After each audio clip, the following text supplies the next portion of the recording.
Very good morning. This is Piya Varma. Welcome to the first edition. మనతో పాటు జూమ్లో అందుబాటులో ఉన్నారు బండారు రామ్మోహన్ రావు గారు, political analyst, senior journalist. Good morning Bandaru Rammohan Rao గారు. గుడ్ మార్నింగ్ శ్రీయగా. ఈరోజు వార్తాపత్రికలో ముఖ్యాంశాలు చూద్దామండి. ముందుగా ఈనాడు వార్తాపత్రిక తీసుకున్నట్లయితే, కాళేశ్వరం సిబిఐ విచారణ జరపండి, కేంద్ర హోంశాఖకు లేఖ రాసిన రాష్ట్ర ప్రభుత్వం. జస్టిస్ ఘోష్ కమిషన్ నివేదిక ఆధారంగా దర్యాప్తునకు సూచన, తెలంగాణలో సిబిఐకి ఎలాంటి అడ్డంకులు లేవని సీఎం రేవంత్ రెడ్డి. అసలు ఈ ముఖ్యాంశాన్ని ఏ విధంగా తీసుకొచ్చండి? నిన్నే ఈ కాళేశ్వరం ప్రాజెక్ట్ గురించి చర్చించుకున్నాం అసెంబ్లీ సమావేశాల తర్వాత. మళ్ళీ లేఖ రాశారు, కేంద్ర హోంశాఖకు లేఖ రాసింది రాష్ట్ర ప్రభుత్వం. ఈ ముఖ్యాంశాన్ని అసలు ఏ విధంగా పరిగణించవచ్చండి? దీని మీద మీ విశ్లేషణ, అభిప్రాయాన్ని తెలియచేయండి రామ్మోహన్ రావు గారు.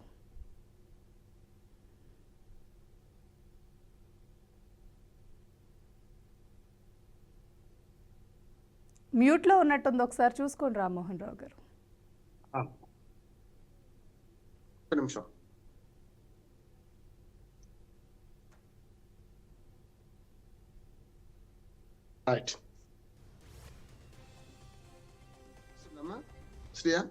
వినిపిస్తుందండి. రైట్. కరెంట్ పోయి వచ్చింది. చెప్పండి. అసలు ఈ ముఖ్యాంశాన్ని ఏ విధంగా తీసుకోవచ్చండి? కాళేశ్వరంపై సిబిఐ విచారణ జరపండి అంటున్నారు. మళ్ళీ కేంద్ర హోంశాఖకు లేఖ రాసింది రాష్ట్ర ప్రభుత్వం నిన్న. జస్టిస్ ఘోష్ కమిషన్ నివేదిక ఆధారంగా దర్యాప్తునకు సూచన, తెలంగాణలో సిబిఐకి ఎలాంటి అడ్డంకులు లేవని సీఎం రేవంత్ రెడ్డి. ఈ ముఖ్యాంశాన్ని ఏ విధంగా తీసుకోవచ్చండి? దీని మీద మీ విశ్లేషణ, మీ అభిప్రాయాన్ని తెలియచేయండి. శ్రీయా, మీకు అట్లాగే బిఆర్కే న్యూస్ ప్రేక్షకులకు నమస్కారం, శుభోదయం. అంటే కేంద్ర దర్యాప్తు సంస్థలు 2-3 ఉంటాయి. అందులో ముఖ్యంగా CBI, crime bureau of investigation, దాంతో పాటు సెంట్రల్ బ్యూరో ఆఫ్ ఇన్వెస్టిగేషన్, దాంతో పాటు ఇటు పక్కన ఈడీ ఉంటుంది ఒకటి. ఈ 2 కేంద్ర ప్రభుత్వ పరిధిలో, ముఖ్యంగా హోంశాఖ పరిధిలో పనిచేస్తాయి. కనుక అప్పచెప్పడం అంటే టక్కున ఇక్కడి నుంచి రాష్ట్ర ప్రభుత్వం ఉత్తరం రాస్తే సిబిఐ డైరెక్ట్ తీసుకోదు. సిబిఐని ఆదేశించాలంటే ఖచ్చితంగా హోంశాఖ సెక్రటరీకి పోవాలి లెటర్. కనుక హోంశాఖ సెక్రటరీ లెటర్ పోతే హోంశాఖ ఆదేశిస్తే ఆ కేసును టేకప్ చేస్తుంది. అట్లాగే సిబిఐ రాష్ట్రాల్లో ప్రవేశించడానికి కొన్ని అవరోధాలు ఉన్నాయి. యాక్చువల్ గా అది ఢిల్లీ యాక్ట్. మొదట్లో కేంద్ర ప్రభుత్వం ఢిల్లీ కోసం యాక్ట్ చేసింది, కానీ ఆ తర్వాత దాన్ని విస్తరిస్తూ దేశం అంతటా విస్తరించింది. కానీ కొన్ని కక్ష సాధింపు చర్యలు రాష్ట్రాల విషయంలో, రాష్ట్రాలలో కొన్ని కక్ష సాధింపు చర్యలు చేస్తున్నారని చెప్పి చాలా రాష్ట్రాలు దాన్ని వ్యతిరేకిస్తూ మేము అనుమతి ఇచ్చేదాకా ఈ సిబిఐని రానివ్వద్దు అని చెప్పి రాష్ట్రాలు డిమాండ్ చేసినాయి. సమాఖ్య స్ఫూర్తి కనుక సిబిఐని రాష్ట్ర ప్రభుత్వాలు కోరితేనే అప్పుడు దాన్ని అనుమతిస్తున్నారు. అందులో భాగంగానే ఇప్పుడు రాష్ట్ర ప్రభుత్వం ఇప్పటిదాకా గత ఉమ్మడి ఆంధ్రప్రదేశ్ లో సిబిఐని రాకుండా చేసుకున్నారు. ఆ తర్వాత తెలంగాణ వచ్చిన 10 ఏళ్లలో కూడా సిబిఐని 11 ఏళ్లలో తెలంగాణలో సిబిఐని అనుమతించలేదు ఇప్పటిదాకా ఏ కేసులో కూడా. ఈడీ వస్తుంది, ఈడీకి అభ్యంతరాలు ఉంటాయి. ఈడీ అంటే ఖచ్చితంగా మనీ లాండరింగ్ కానీ లేకుంటే ఆర్థిక నేరాలు ఉన్నప్పుడు ఈడీ వచ్చేస్తుంది. కానీ సిబిఐ రావడానికి అనుమతులకు అవసరం కనుక నేను అసెంబ్లీ సాక్షిగా ఈ సిబిఐ ఒక తీర్మానం చేసింది మొన్న 4 గంటల, మళ్ళీ దానికి ఉత్తరం రాసింది. అందుకని వేరే చూడాల్సిన అవసరం లేదు. ఇప్పుడు హోంశాఖ ఆదేశిస్తే సిబిఐ దీన్ని టేకప్ చేయడానికి వీలు ఉంటుంది. అయితే సిబిఐకి తగిన ఆధారాలతో ఫిర్యాదు చేసినప్పుడు మాత్రమే హోంశాఖ దానికి ఆదేశిస్తుంది. లేకపోతే ఏ ఆధారాలు లేకుండా ఏదో కక్ష సాధింపు చర్యలతో టక్కున మేము ఆదేశించాం మీరైతే చేయండి అంటే లాభం లేదు. దానికి అవసరమైన డాక్యుమెంట్స్ అన్ని జత చేసి ఇప్పుడు నిన్న లెటర్ రూపకంగా సిబిఐకి మన హోంశాఖకి వెళ్ళిపోయింది. వాళ్ళు దాన్ని పరిశీలించి హోంశాఖ నుంచి సిబిఐకి వెళ్తే వాళ్ళు అప్పుడు వచ్చి ఇంకా వివరాలు కావాలి, ఇంకేమైనా ఆధారాలు కావాలి అని రాష్ట్ర ప్రభుత్వాన్ని కోరవచ్చు. ఇంకొక ముఖ్యాంశం చూసుకున్నట్లయితే రామ్మోహన్ రావు గారు, కష్టకాలంలోనూ కలిసే ఉన్నాం, మన బంధం ప్రాంతీయ సుస్థిరతకు మూలస్తంభం అంటున్నారు మోదీ.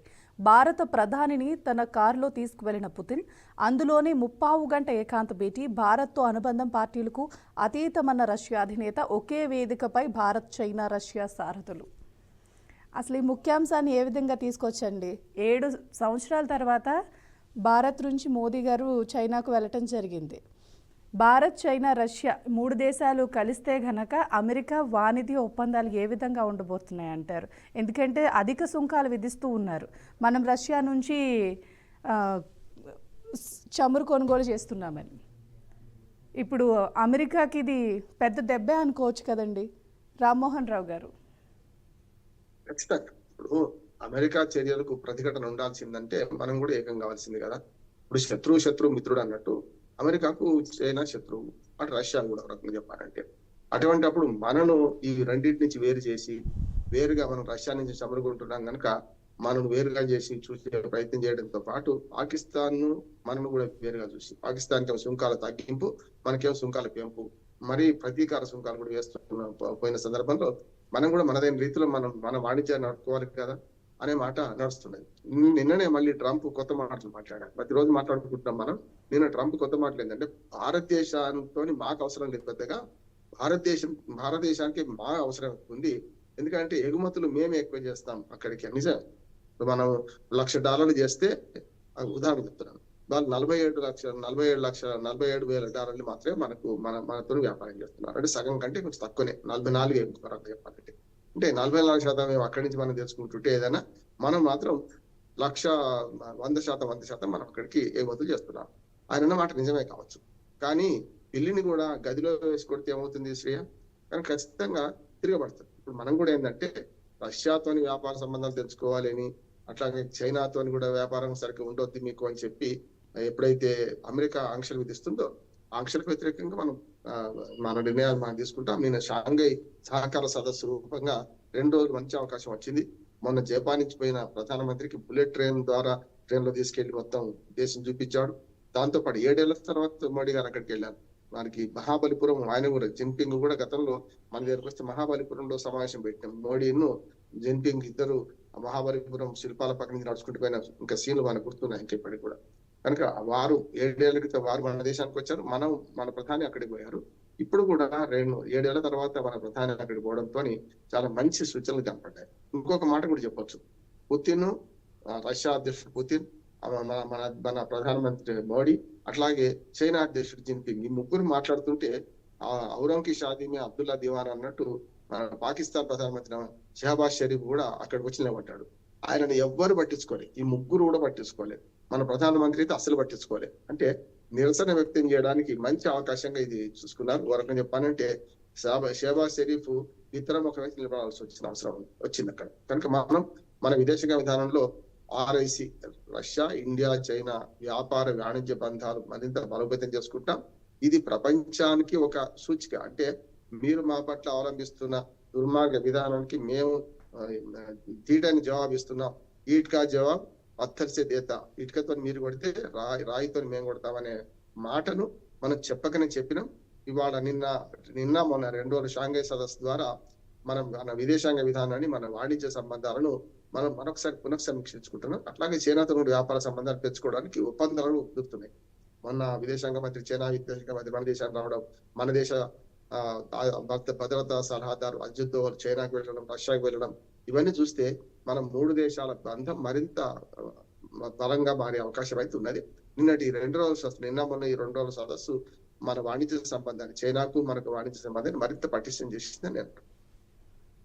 రామ్మోహన్ రావు గారు, ఇంకొక ముఖ్యాంశం చూసుకున్నట్లయితే మసకబారుతున్న ప్రజాస్వామ్య వ్యవస్థలు అంటున్నారు. ఎన్నికల ప్రక్రియ ప్రమాదంలో పడిపోతుందనే సంకేతాలు ఇండియా కూటమి ఉపరాష్ట్రపతి అభ్యర్థి జస్టిస్ సుదర్శన్ రెడ్డి ఈ విధంగా వ్యాఖ్య చేశారు. అసలు ఈ ముఖ్యాంశాన్ని ఏ విధంగా తీసుకోవచ్చండి? అంటే ఇప్పుడు తాను గెలిస్తే గొప్ప, ఎదుటివాడు గెలిస్తే తప్పు అనే భావనను ప్రజాస్వామ్య వ్యవస్థను నిర్వీర్యం చేస్తున్న మాట నిజమే.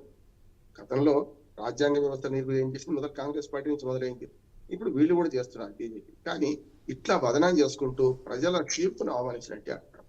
ఇవాళ ఉపరాష్ట్రపతి అభ్యర్థి నిలబడ్డంత మాత్రాన జస్టిస్ సుదర్శన్ రెడ్డి పోవడం కాలేదు. రేపు పొద్దున ప్రజాస్వామ్యం మొత్తం నాశనం అయిపోతుంది అనడానికి వీలేదు. పేదల ఆశల మీద ప్రజాస్వామ్యం బతుకుతుంది.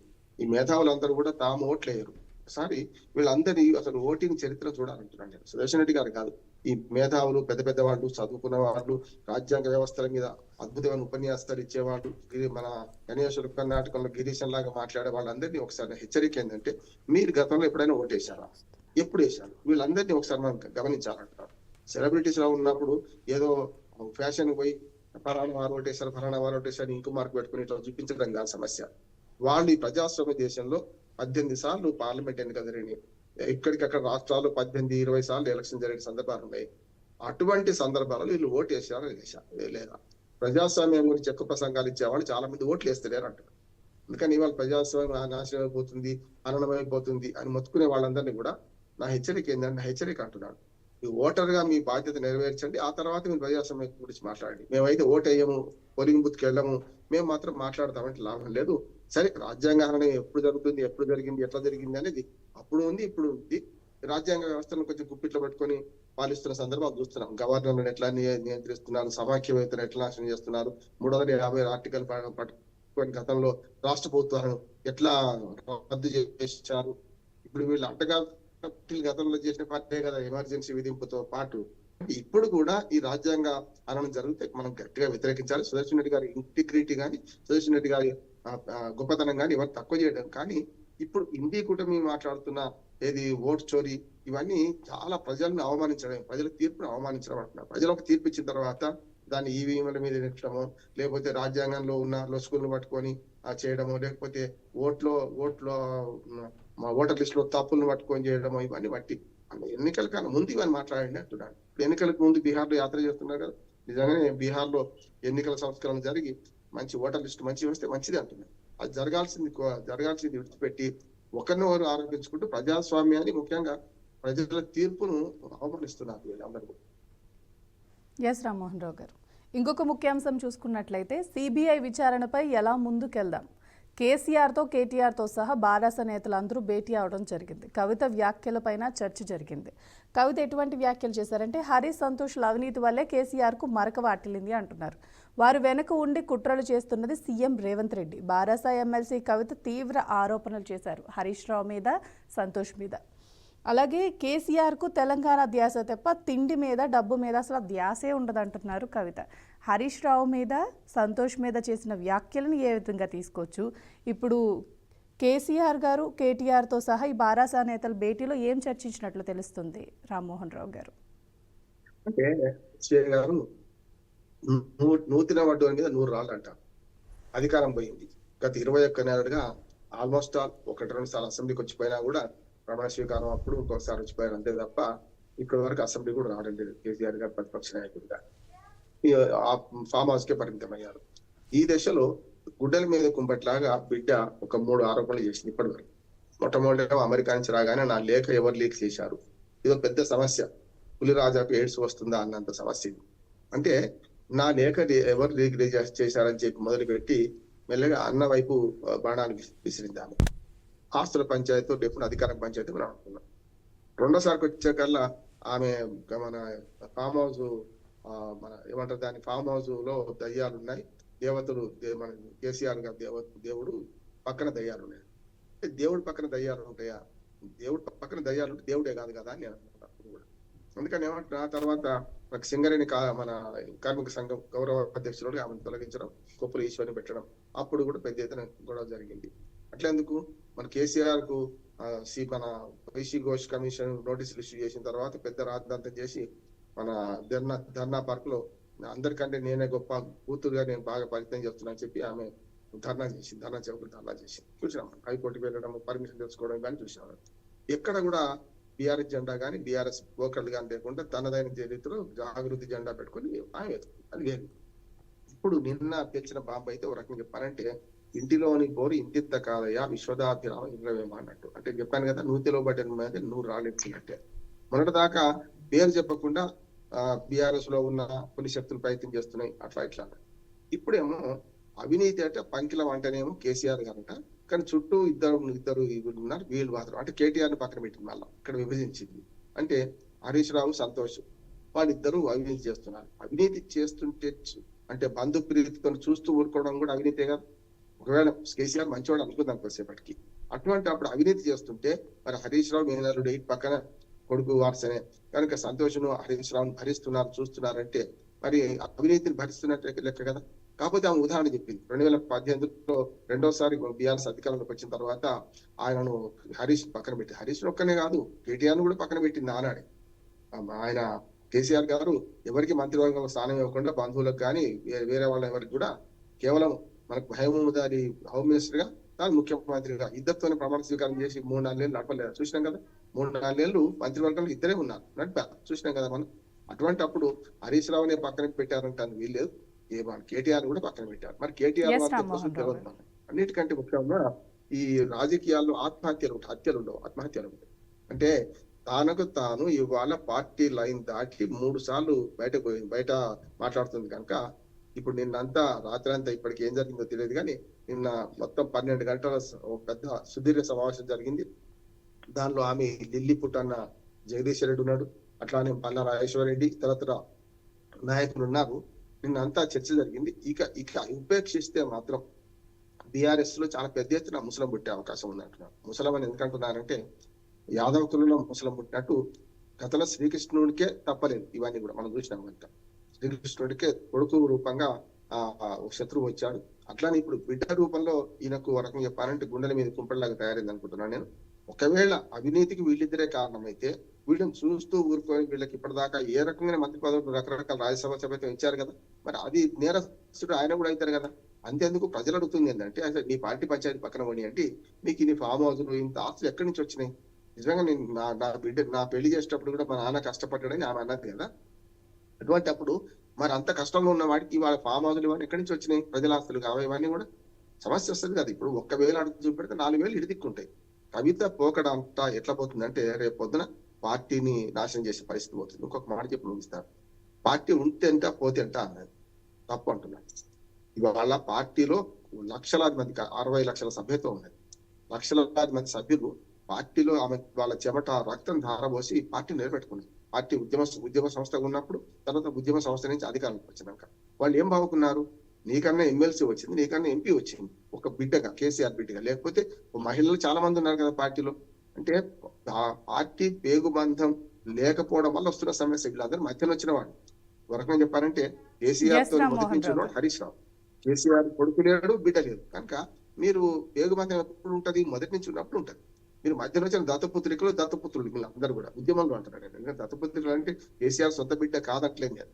బయట నుంచి అమెరికా నుంచి వచ్చి నేను ముసలుడు ఇద్దరే ఉంటాం, మాకు ఏం ఆశ్చర్యం, రామ్మోహన్ రావు నేను గారు. నాకు బుక్కడంత పువ్వు తింటే సరిపోతుంది అనే పరిస్థితి నుంచి ఇవాళ కవిత వ్యాఖ్యలు పార్టీకి పూర్తిగా నష్టం అవుతున్నాయి. పార్టీ చీలే ప్రమాదం అయితే ఉంటుందని నేను అనుకుంటలేను, కానీ పార్టీకి మాత్రం ఇవాళ పెద్ద గుదిబండగా కవిత మారింది. ఆ గుదిబండను వదిలించుకుంటేనే పార్టీ ముందరపోతుంది. లేకపోతే పార్టీ క్యాడర్కు తప్పుడు సంకేతాలు ఇచ్చినట్టు అవుతుంది. కేసీఆర్ గారు ఇప్పటికైనా నిర్ణయం తీసుకోకపోతే, ఈ రోజుకు నిర్ణయం తీసుకోకపోతే పార్టీలో పెద్ద ఎత్తున ముసలం పుడుతుంది గ్యారంటీ. అది ప్రజలకు నష్టం చేస్తుంది, పార్టీకి కూడా నష్టం చేస్తుంది. ఎస్ రామ్మోహన్ రావు గారు. ది ఫస్ట్ ఎడిషన్లో షార్ట్ బ్రేక్ తీసుకుందాం రామ్మోహన్ రావు గారు.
Welcome back to the first edition. Rammohan Rao గారు, చెప్పండి.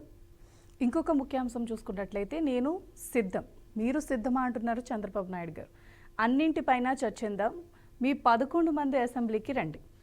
రాజంపేట ప్రజావేదిక నుంచి వైకాపాకు సీఎం చంద్రబాబు సవాల్ విసిరారు. అవినీతి పత్రిక ఛానల్ ద్వారా తప్పుడు ప్రచారాలు చేస్తే సహించేది లేదని హెచ్చరిక చేస్తున్నారు. సీఎంగా ఏనాడు విశ్రాంతి తీసుకోలేదు అంటున్నారు చంద్రబాబు. అన్నమయ్య జిల్లా రాజంపేట మండలంలో పింఛన్లు పంపిణీ చేస్తూ ఇలా ఈ వ్యాఖ్యలు చేయడం జరిగింది చంద్రబాబు. ఈ ముఖ్యాంశాన్ని అసలు ఏ విధంగా తీసుకోవచ్చు రామ్మోహన్ రావు గారు? దీని మీద మీ విశ్లేషణ, అభిప్రాయాన్ని తెలియచేయండి. చంద్రబాబు నాయుడు గారు నిన్నటికి సరిగ్గా 30 ఏళ్ల క్రితం మొట్టమొదటిసారి ఉమ్మడి ఆంధ్రప్రదేశ్ ముఖ్యమంత్రిగా ప్రమాణ స్వీకారం చేసిన రోజు. అది మనం మాట్లాడుకోవాలి అన్నమాట. ఎందుకంటే సరిగ్గా 30 ఏళ్ల క్రితం చంద్రబాబు నాయుడు గారు ఆనాడు ఎన్టీ రామారావు మీద తిరుగుబాటు చేసిన తర్వాత ఆగస్టు సంక్షోభం అంటాం. ఎన్టీ రామారావు గారు పార్టీ పెట్టిన తర్వాత 2 సార్లు ఆగస్టు సంక్షోభం వచ్చింది. మొట్టమొదటిసారి ఏమో 84లో 82లో పార్టీ పెట్టారు, 83లో అధికారంలోకి వచ్చారు. 84లో నాదెండ్ల భాస్కర్ రావు గారు వెన్నుపోట తిరుగుబాట ఏదో జరిగింది. అప్పుడు నెలరాజుగా 4 రోజులు నాదెండ్ల భాస్కర్ రావు గారు ముఖ్యమంత్రిగా ఉన్నారు. అప్పుడు ఎన్టీ రామారావు గారు వారితో అలాంటి వాళ్ళు కూడా అందరూ తిరగబడి పెద్ద ఎత్తున యువకులు అందరూ, పార్టీకి సంబంధమే లేదు మా అందరికి కూడా, ప్రజాస్వామ్య పరిరక్షణ అని చెప్పి రామ్ లాల్ డౌన్ అని 84లో పెద్ద ఉద్యమం చేసినాం. ప్రజాస్వామ్య ప్రక్రియలో అవమానం జరుగుతుంది, ఎన్నికల ప్రభుత్వం రద్దు చేస్తారా, ముఖ్యమంత్రిని మారుస్తారా అని చెప్పి అప్పుడు కాంగ్రెస్ ప్రభుత్వం దిగి వచ్చి రామ్ లాల్ ను గవర్నర్ తీసేసి మళ్ళీ ఎన్టీ రామారావునే మళ్ళీ పెట్టింది. ఆ తర్వాత ప్రజల తీర్పును కాలరాస్తూ వీళ్ళు చేసిన వాళ్ళు తప్పు అని చెప్పి మళ్ళీ ఎన్నికలకు వెళ్ళారు ఎన్టీ రామారావు గారు. మళ్ళీ ముఖ్యమంత్రిగా 85లో ఎన్నికయ్యారు. 89లో మళ్ళీ ఎన్టీ రామారావు ఓడిపోయారు. 94కి వచ్చే కల్లా మళ్ళీ గెలిచారు ఆయన ఎన్టీ రామారావు. 95లో లక్ష్మీపార్వతి ప్రవేశము, ఆ తర్వాత ఆ కుటుంబంలో లుకులొకలు చూస్తున్నాం కదా. ఇప్పుడు బీఆర్ఎస్ లో ఎట్లా లుకులొకలు, ఆనాడు పార్టీలో లుకులొకలు. దీంతో చంద్రబాబు నాయుడు గారు పార్టీ పరిరక్షణ కోసం మరి తిరుగుబాటు చేయడం, తర్వాత ఈయన ముఖ్యమంత్రి కావడం జరిగింది. కరెక్ట్ గా సెప్టెంబర్ 1 నాడు, నిన్నటి రోజు 30 ఏళ్ల క్రితం చంద్రబాబు నాయుడు గారు ఉమ్మడి ఆంధ్రప్రదేశ్ మొట్టమొదటిసారి ఫస్ట్ టైం ముఖ్యమంత్రిగా ప్రమాణ స్వీకారం చేశారు. అది గుర్తు చేసుకోవాలి. దాంతో పాటు నేను రాజంపేట సభలో కొన్ని విషయాలు ఆసక్తికరంగా మాట్లాడారు. ఆయన మొట్టమొదటి ఏంటంటే నిజంగానే ఆయన అప్పటి నుంచి తర్వాత 95 తర్వాత 99లో ఆయన ముఖ్యమంత్రిగా మళ్ళీ ఒకసారి ఎన్నికయ్యారు. తర్వాత 9 ఏళ్ల పైన పరిపాలన చేశారు ఉమ్మడి ఆంధ్రప్రదేశ్. తర్వాత 2014లో విభజిత ఆంధ్రప్రదేశ్ ముఖ్యమంత్రిగా ఉన్నారు. తర్వాత ఇప్పుడు మనం 4వసారి, అంటే మొత్తం ఆంధ్రప్రదేశ్ అనే పేరు మీద ఉమ్మడి రాష్ట్రానికి 2 సార్లు, విభజిత రాష్ట్రానికి 2వసారి మళ్ళీ ముఖ్యమంత్రిగా ఎన్నికయ్యారు. నడుస్తున్నది. ఆయన ఒక మంచి ఆసక్తికరంగా వ్యాఖ్యలు చేశారు. నా జీవితంలో ఎప్పుడైనా నేను విశ్రాంతి తీసుకున్నాను, ఎప్పుడైనా ఖాళీగా ఉన్నాను, ఎప్పుడైనా బెడ్ రిటర్న్ అయి హాస్పిటల్ ఏదో జ్వరమో ఇంకేదో చిన్న జబ్బుతో ఆసుపత్రి పాలైంది అని విన్నాను. ఎప్పుడైనా నేను ఎప్పుడైనా సెలవు తీసుకున్నానా అని చాలా ఆసక్తికరంగా మాట్లాడాను. దాంతో పాటు ఛాలెంజ్లు కూడా చేశారు. దానిలో ముఖ్యంగా పులివెందుల మన ఈ 2 మన ఎంపీ జడ్పీటీసీ ఎన్నికల దాని మీద మీరు అవసరమైతే మన సభకు రండి, మీరు 11 మంది ఉన్నారు కదా, రండి, ఛాలెంజ్ చేస్తున్నాను మీకు. వైనాట్ కుప్పం అని మీరంటే వైనాట్ పులివెందుల ప్రజలు తీర్పిచ్చారు. ప్రజల తీర్పును ఆహ్వానిస్తూనే అసెంబ్లీకి రమ్మని వాళ్ళకి ఛాలెంజ్ చేశారు. ఇది మంచిది అక్కడ. నా ఉద్దేశం ఏంటంటే ఇవాళ ఆ జడ్పీటీసీ ఎన్నికల మీద కాదు కానీ రాష్ట్రంలో జరుగుతున్న ప్రజా సమస్యల మీద, ప్రజలకు సంబంధించిన సమస్యల మీద అసెంబ్లీ సాక్షిగా చర్చ జరగాలి. చర్చలో పాల్గొనడమే కరెక్ట్ అంటున్నాను. తెలంగాణలో మన మాజీ ముఖ్యమంత్రి కేసీఆర్ రాకపోయినా, ఇక్కడ జగన్మోహన్ రెడ్డి రాకపోయినా సభకు మంచిది కాదు. సభా మర్యాదను కాపాడి సభలకు ప్రతిపక్ష నాయకులు హాజరు కావాలి. ప్రభుత్వం అంటే కేవలం అధికార పార్టీ కాదు, ప్రతిపక్షం కూడా ప్రభుత్వంలో భాగం. 11 మంది ఉన్నారా 20 మంది ఉన్నారా సమస్య కాదు, కానీ తప్పక అసెంబ్లీకి వచ్చి ప్రజా సమస్యలపై చర్చించాలని జగన్మోహన్ రెడ్డి డిమాండ్ చేయాలని నేను సమర్థిస్తున్నాను. రామ్మోహన్ రావు గారు, చెప్పండి. ఇంకొక ముఖ్యాంశం చూసుకున్నట్లయితే ఫీవర్ వైరల్, ప్రతి ఇంటా జ్వరాలు, డెంగ్యూ, మలేరియా బాధితులు, అస్తవ్యస్త పారిశుద్ధ్యంలో సీజనల్ వ్యాధుల విజృంభణ జరుగుతుంది. వ్యాధుల నియంత్రణ చర్యలను గాలి కొదిలేసింది సర్కార్ అంటున్నారు. ప్రజారోగ్య వ్యవస్థ నిర్వీర్యం, ఫీవర్ సర్వేలు పట్టవు. ప్రభుత్వ ఆసుపత్రిలో మందుల వస్తువుల కొరత, ప్రైవేటు ఆసుపత్రులకు పరుగులు తీస్తూ జేబులు గుల్ల చేసుకుంటున్న బాధితులు. అధికారిక లెక్కల ప్రకారమే గతేడాదితో పోలిస్తే గణనీయంగా పెరిగింది మలేరియా కేసుల సంఖ్య. వైద్య, మున్సిపల్, పంచాయతీ శాఖల మధ్య లోపించిన సమన్వయం, అసలు ఈ ముఖ్యాంశాన్ని ఏ విధంగా తీసుకోవచ్చు రామ్మోహన్ రావు గారు? ఖచ్చితంగా ఏ రాష్ట్ర రాజకీయాలను పరిశీలించాలంటే కనీసం 4 పేపర్లు చదవాలి, 4 ఛానళ్ళు చూడాలి. సమస్య అట్లా తయారైపోయింది. అధికార పార్టీకి ఏమి సమస్యలు కనపడదు చూస్తున్నాం. అధికార పార్టీ ఛానల్ కానీ అధికార పార్టీకి సంబంధించిన పత్రికలు కానీ అంత బ్రహ్మాండంగా ఉందని పాజిటివ్ వార్తలు వస్తుంటారు. ఇటు పక్కనేమో ఆ అధికార పార్టీకి వ్యతిరేకంగా ఉన్న తెలంగాణ కానీ ఆంధ్రప్రదేశ్ కానీ వీళ్ళు వ్యతిరేక వార్తలు వస్తుంటారు. కానీ ఇది కదా మనం మాట్లాడేసింది. సాక్షిలో వచ్చినా ఏదొచ్చినా వాళ్ళ ప్రజారోగ్యం పట్ల ప్రభుత్వం అవలంబిస్తున్న వైఖరి సరిగ్గా లేదు అనే మాట వాస్తవం అర్థమవుతుంది కదా. ఇప్పుడు ముంజేది కంకడానికి అర్థం ఎందుకు స్వీయ? ఎందుకంటే అక్కడ చూస్తున్నాం జ్వరాలు వస్తున్నాయి, మలేరియా జ్వరాలు వస్తున్నాయి. ఇప్పుడు నిజంగా చెప్పానంటే వర్షాకాలం 1 నెల ఆలస్యంగా ప్రారంభమైంది. ఇప్పుడు ఆ పీక్ సీజన్ లో ఉన్నాం కనుక ఈ వర్షాకాలంలో వచ్చే జబ్బులు కానీ జ్వరాలు వస్తున్నాయి. వాళ్ళు ప్రజలు ఆసుపత్రులకు పాలవుతున్నారు. సరైన విధంగా మందులు కానీ ఇతరత్ర ముందస్తు జాగ్రత్తలు తీసుకోవాల్సిన అవసరం ఉంది. రాసిన వార్తను పూర్తిగా చూస్తున్నాను నేను. పూర్తిగా ఇవాళ ప్రజారోగ్యాన్ని పట్టించుకోకపోతే ఒక మాట చెప్పి ముగిస్తాను. ప్రజారోగ్యాన్ని పట్టించుకోకపోతే పేదలు మరింత పేదలుగా అవుతున్నారు. ఒకరికి జ్వరం వచ్చినా, ఒకరికి 1 నెల రోజులు ఆసుపత్రి పాలైనా కూడా వాళ్ళ సంవత్సర ఆదాయంలో 40% కోల్పోతున్నారు. కనుక చూడండి, ప్రతిసారి అప్లిఫ్ట్ అవుతున్నారు పేదరికం నుంచి. ప్రతిసారి ఈ ఆరోగ్యం విషయంలో, విద్య విషయంలో ఎట్లాగో తప్పలేదు. ఆరోగ్యం విషయంలో మాత్రం ఒక కుటుంబ సభ్యుడు సిక్ అవుతే వాళ్ళ సంవత్సర ఆదాయంలో 40% ప్రైవేట్ ఆసుపత్రుల పాలు అవుతున్నారు. కనుక ప్రభుత్వ వైద్యాన్ని బలోపేతం చేయాలి. ముఖ్యంగా సీజనల్ వ్యాధులను కంట్రోల్ చేయాల్సిన బాధ్యత ఈ ప్రభుత్వాన్ని. విద్య, వైద్యము, ఉపాధి కల్పన ఈ 3 కనుక చేస్తే అనుచిత విచక్షణ ఏమీ అవసరం లేకుండా పోతుంది. ఆ వైపుగా కాకుండా పేదలను బిచ్చగాలుగా మార్చి ఇంకా బిచ్చగాలుగా మేము ఇచ్చే వరాలు ఇచ్చే దేవతలను దేవుళ్ళము వాళ్ళు తీసుకునే అనగారిన వర్గాలనే మాటను మెయింటైన్ చేస్తున్నారు. ప్రభుత్వాలు మారుతున్నాయి, పార్టీలు మారుతున్నాయి, కానీ ఇది మాత్రం పోవడం లేదు. నిజంగా ఆ వార్తలో మన వాస్తవం అర్థం చేసుకోవాల్సింది ఏంటంటే ప్రజారోగ్యాన్ని మించిన వైద్యం లేదు, ప్రజారోగ్యం మించిన బాధ్యత ప్రభుత్వానికి లేదని గమనిస్తే మంచిదని. రామ్మోహన్ రావు గారు, ఇంకొక ముఖ్య అంశం చూసుకున్నట్లయితే శిథిలాల దిబ్బగా ఆఫ్ఘనిస్తాన్. 6.0 తీవ్రతతో భూకంపం, 800 మందికి పైగా దుర్మరణం, 2500 మందికి పైగా క్షతగాత్రులు, గ్రామాలే ధ్వంసమైపోయినాయి. కూలిన ఇళ్ల కింద ఇంకా చాలా మంది ఉన్నారు. మృతుల సంఖ్య భారీగా పెరిగే అవకాశం కూడా ఉందంటున్నారు. ప్రధాని మోదీ తీవ్ర దిగ్భ్రాంతి వ్యక్తం చేశారు. అన్ని రకాలుగా ఆ దేశాన్ని ఆదుకుంటామని హామీ కూడా ఇవ్వటం జరిగింది. అసలు ఈ ముఖ్యాంశాన్ని ఏ విధంగా తీసుకొచ్చండి? ఈ భూకంపానికి గల కారణాలు ఏమై ఉండొచ్చు రామ్మోహన్ రావు గారు? పత్రికలు కానీ, సమాజం కానీ, మీడియా కానీ రాజకీయ అంశాల మీద విధ్వంసాన్ని, రాజకీయ అంశాల మీద ఉన్నంత ఫోకస్ దీని మీద ఇస్తలేకపోతున్నారు. ప్రకృతి వైపరీత్యాలు జరుగుతున్నాయి. ప్రకృతి ప్రకోపిస్తే ఏం జరుగుతుందో చూస్తున్నాం. ఇప్పుడు ఆఫ్ఘనిస్తాన్ ఇల్లు చూడండి, ఇళ్ల నిర్మాణమే చాలా మన విధ్వంసానికి కారణమయ్యే పరిస్థితి అంటున్నాడు. గతంలో మన దగ్గర లాతూర్ లో భూకంపం వచ్చినప్పుడు ఎక్కువ మంది ప్రజలు చనిపోవడానికి ప్రధాన కారణం ఏంటంటే రాతి గుళ్లతో నిర్మాణం చేసుకున్నారు ఇల్లు. అట్లాగే ఇక్కడ కూడా చూడండి, ఆఫ్ఘనిస్తాన్ లో ఇంటి నిర్మాణాలు చాలా బలీనంగా ఉంటాయి. అంటే ప్రాణ నష్టం ఎక్కువ జరిగింది. అందుకే 800 మంది అధికారికంగా చెప్తున్నారు, కానీ నా ఉద్దేశం 1000 మందికి పైగా మరణించినట్టు అనిపిస్తుంది నాకు. 6 డెసిబుల్స్ దాని మీద మనకు పాయింట్లు నమోదైనాయి కనుక 6 నమోదైందంటే బలహీనంగా ఉన్న నిర్మాణాలు కుప్పగూలిపోతాయి. దాంట్లో ప్రజలు నష్టపోతే ప్రజలు ప్రాణ నష్టం ఎక్కడ జరుగుతుంది. అక్కడ జరిగింది అదే.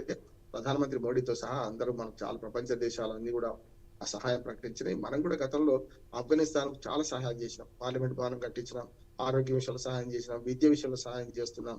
అట్లాగే ఇప్పుడు ఈ అందరూ కూడా కలిసికట్టుగా మరి సహాయం చేయాల్సిన అవసరం ఉన్నది. భూకంపాలను ముందుగా ఊహించే వ్యవస్థ ఎంత ఉన్నా ఇప్పటికీ మనం ఫెయిల్ అవుతున్నాం. అంతరిక్షంలో విజయాలు సాధిస్తున్నాం, ఆ గురుగ్రహం మీద ఏముందో చెప్తున్నాం, కానీ మన భూమి కింద, మన కాళ్ళ కింద భూమి అదులుతుంటే ఏం చేస్తామో మనకు అర్థం కాని పరిస్థితి వస్తుంది.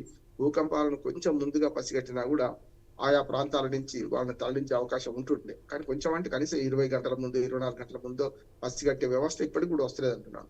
భూకంప కేంద్రాలు ఎక్కడున్నాయి, భూకంపం వచ్చే అవకాశాలు ఎక్కడున్నాయి అంతవరకు చెప్పగలుగుతున్నా, కానీ స్పెసిఫిక్ గా భూకంప కేంద్రం ఇక్కడ ఉంది, ఇది రేపు ఎప్పుడైనా పేలొచ్చు అనే దాని మీద మనము ముందస్తు అంచనాలు వేయలేకపోతున్నాం. ఇప్పటికీ శాస్త్ర సాంకేతిక రంగాలు ఇది లోపంగా భావిస్తున్నాయి. అమెరికా మనకు ఆఫ్ఘనిస్తాన్ ప్రజలు గతంలోనే కష్టాలు ఉన్నారు. వాళ్ళు తాలిబాన్ పాలన వచ్చినాక కొంత మెరుగుపడుతుంది అని అనుకుంటే ఇప్పుడు భూకంపం ప్రకృతి విధ్వంసం మరింత నాశనం చేసింది. భూమి, ఆకాశము, నీరు, నిప్పు, గాలి ఈ ప్రకోపిస్తే ఏం జరుగుతుందో మనం మన తెలంగాణలో చూసినాం, ఉత్తరాఖండ్ లో చూస్తున్నాం, కేరళలో చూసినాం. ఇవాళ భూమి కంపిస్తే ఏమైతుందో ఆఫ్ఘనిస్తాన్ లో చూసినాం. ఆఫ్ఘనిస్తాన్ ప్రజలకు మన సంఘీభావం తెలియజేయాలి.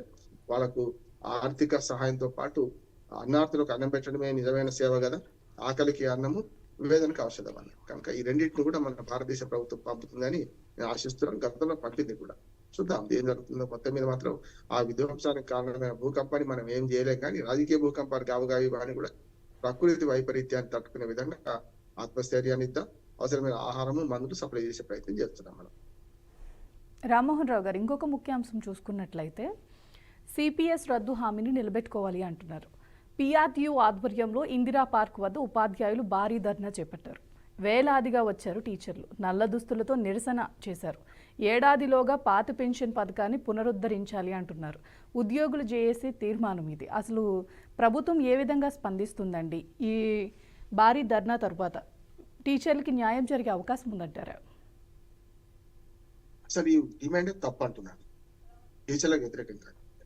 కానీ ప్రభుత్వాలు గతంలో ఈ ఉద్యోగస్తులను అంటే మన పీపుల్ ఫ్రెండ్లీ గవర్నమెంట్ పోయి ఈ కేవలం ఎంప్లాయీ ఫ్రెండ్లీ గవర్నమెంట్ లాగా ప్రవర్తించడం వస్తుంది. మొదటి నుంచి ఏమంటున్నానంటే ఈ ప్రభుత్వ ఉద్యోగులు అంతా కలిసి 3 కోట్ల మంది ఉంటారు. టీచర్లు ఒక్కరే కాదు, దేశం మొత్తం కూడా 3 కోట్ల మంది ఉంటారు. ఈ 3 కోట్ల మంది ప్రభుత్వాలకు అల్లుళ్ళుగా ఉంటున్నారు. సంఘటిత రంగంలో చాలా మంది రోజుకు 100 రూపాయలు కూడా ఆదాయం లేని వాళ్ళు లక్షల కోట్ల మంది ఉంటే ప్రభుత్వ ఉద్యోగ భద్రత ఉంది కదా. ఈ పాత పెన్షన్ విధానంలో మొత్తం అసలు ప్రపంచ దేశాల నుండి ఇది వెనక్కి వచ్చినాయి. మన కొత్త పెన్షన్ విధానం తీసుకొచ్చినాయి. మనం కూడా చాలా 2004 నుంచి ఈ పెన్షన్ విధానం అమలవుతుంది. 21 ఏళ్ళ నుంచి అమలవుతుంది. దీన్ని మార్చి పర్మనెంట్ పెన్షన్ విధానం కావాలనే మాట తప్పుడు మాట అంటున్నాను. అందుకనే ప్రభుత్వ ఉద్యోగులు చేస్తున్న పని ఏదైనా ఇది వాళ్ళ డిమాండ్ సంఘటితంగా ఉన్నారు కనుక సమాజంలో ఇతర వర్గాల కన్నా మేము గొప్ప అనుకుంటున్నారు. కరెక్ట్ కాదు. ఇప్పుడు పెన్షన్ విధానం ఉందమ్మా. కొత్త పెన్షన్ విధానంలో కూడా ఏముందంటే మీరు ఎంత జమ చేసుకుంటారో అంత ప్రభుత్వం 100 రూపాయలు ఇస్తే 100 రూపాయలు ప్రభుత్వం ఇస్తుంది. చివరికి అంటే పెన్షన్ ప్రతి నెల ఉండదుగా. ఇప్పటిదాకా జరుగుతుంది ఏంది, పెన్షన్లు ప్రభుత్వాలకని పెను భారంగా మారినాయి. అసలు మొత్తం పెన్షన్లకే ఉద్యోగ జీతాలు ఎంత ఉందో అందులో 1/3 పెన్షన్లకే పోతున్నప్పుడు ఆయన ఉద్యోగి చనిపోయినా పెన్షన్ రావాలి. ఉద్యోగి భార్య ఉంటే ఉద్యోగి చనిపోయిన తర్వాత మళ్ళీ భార్యకి పెన్షన్ వస్తుంది, ఫ్యామిలీ పెన్షన్ వస్తుంది. కనుక ఇవన్నీ కాకుండా కొత్త పెన్షన్ విధానాన్ని మనలాంటి వాళ్ళని సమర్థించాల్సిందే. ఉద్యోగస్తులు ధర్నా చేస్తారు, లేకుంటే అవన్నీ చేస్తారు. పాత పెన్షన్ విధానాన్ని పునరుద్ధరిస్తామని చెప్పి ఎన్నికల హామీ ఇచ్చిన గవర్నమెంట్ అన్నాడు, ఈ పార్టీలను అన్నాడే. అదే కదా వీళ్ళు ధర్నా చేయడం కారణం ఏంటి? మేము పాత పెన్షన్ విధానాన్ని పునరుద్ధరిస్తామని కాంగ్రెస్ పార్టీ హామీ ఇచ్చి అధికారంలోకి వచ్చింది. వాళ్ళు మోసం చేసింది కదా.